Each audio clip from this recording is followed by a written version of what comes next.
दूसरी सीट जो है वो हिसार की बात करें, हिसार भी कांग्रेस मजबूत स्थिति में है।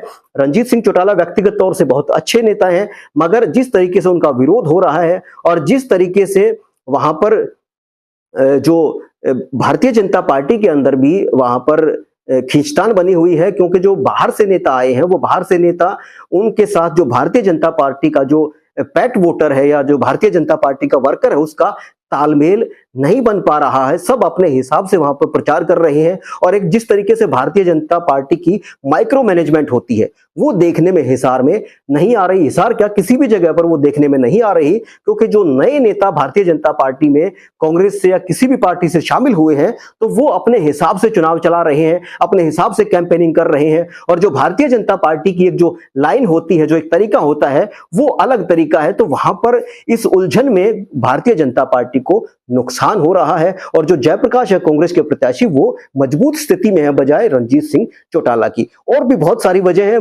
मैंने बताया कि बहुत सारी वजह गिनवाऊंगा तो बहुत लंबा हो जाएगा, मगर कुल मिलाकर के गुना जोड़ भाग करके ये कह सकते हैं कि हिसार की जो सीट है वो कांग्रेस को जा रही है। चौथी जो सीट है वो सीट है सिरसा की सीट। सिरसा में जो कांग्रेस के प्रत्याशी हैं वो कुमारी शैलजा हैं, बड़ी नेता है कांग्रेस की, और जो भारतीय जनता पार्टी के प्रत्याशी है वो अशोक तंवर है। और वहां पर इनेलो और जेजेपी की जो स्थिति है वो चुनाव को प्रभावित करने की स्थिति इतनी सक्षम नहीं है या इतनी मजबूत स्थिति में वो दोनों पार्टियां अब नहीं है कि चुनाव को प्रभावित कर दे। तो कहीं ना कहीं शुरू से ही जिस तरीके से रोहतक सीट के बारे में कहा जाता था, तमाम सर्वे तमाम रिपोर्ट ये आती थी कि जो रोहतक की सीट है वो दीपेंद्र हुड्डा को कांग्रेस को जा रही है, तो उसी तरीके से वहां भी एक चुनाव से पहले एक राय बननी शुरू हो गई थी, आवाज आनी शुरू हो गई थी पूरे लोकसभा क्षेत्र से कि वहां से कुमारी शैलजा जो है वो चुनाव जीत सकती हैं अगर वो चुनाव लड़े। तो फिर उसके बाद उन्होंने चुनाव लड़ा, अब उनका चुनाव प्रचार चालू है। तो कुल मिला के कह सकते हैं कि कुमारी शैलजा आगे हैं अशोक तंवर से,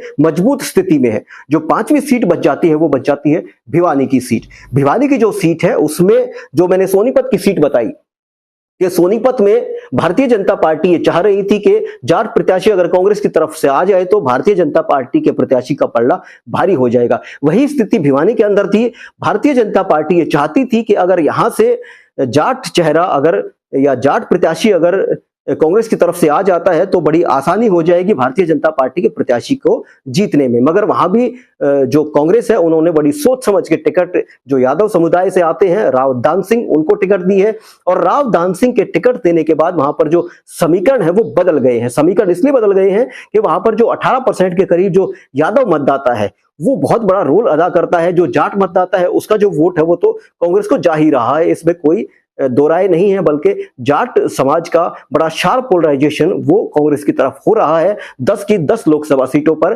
तो जो यादव मतदाता है वो भी राव दान सिंह को टिकट मिलने के बाद उनका सॉफ्ट कॉर्नर वो यादव जो राव दान सिंह है कांग्रेस के प्रत्याशी उनकी तरफ हुआ है। तो ये मोटी मोटी सी वजह है जो वहां पर राव दान सिंह को मजबूत स्थिति में करती है। तो ये 5 सीटें मैंने बताई जो कांग्रेस को जा रही हैं, रोहतक, सोनीपत, हिसार, भिवानी और सिरसा।